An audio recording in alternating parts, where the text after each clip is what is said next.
సరస్వతి సేవాశ్రమము. దాంట్లో ఒక తాతగారు ఉండేవాళ్ళు. ఆ తాతగారి దగ్గరికి ఈయన శశికుమార్ అనే ఫోటో స్టూడియో గవర్నమెంట్ ఎంప్లాయ్ ఆయన వచ్చేవాడు. వచ్చి వాళ్ళ మేనకోడలో లావణ్య కేర్ టేకర్ లా సెకండరీ చదువుతుంది. దాన్ని హాస్టల్లో కేర్ టేకర్ గా అంటే జాయిన్ చేయించడానికి వచ్చారు. తర్వాత వాళ్ళ వైఫ్ పనిశ్రీ అనే ఆమె వార్డెన్ గా జాయిన్ చేయించడానికి వచ్చారు. తర్వాత ఏమో ఆ తాతగారిని పంపించేశారు హాస్టల్ నుంచి.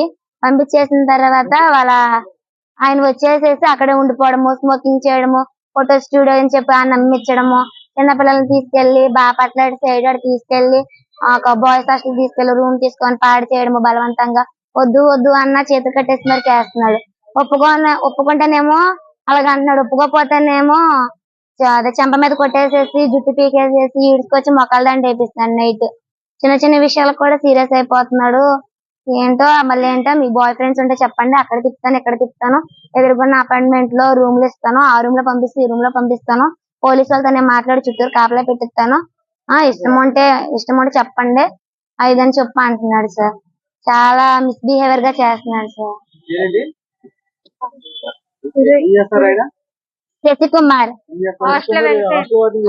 Hostel verifier sir. హస్బెండ్ అవుతాడు సార్. హాస్టల్ వార్డెన్ పనిశ్రీ, తనకి హస్బెండ్ తన second wife sir.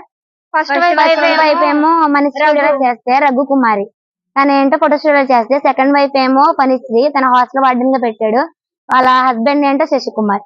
Care taker అంటే లావణ్య వాళ్ళ మేనకోడలు సార్. వాళ్ళ కింద పనిచేసే జ్యోతి ఏంటో మాయ మాటలు చెప్పి తీసుకెళ్ళింది సార్.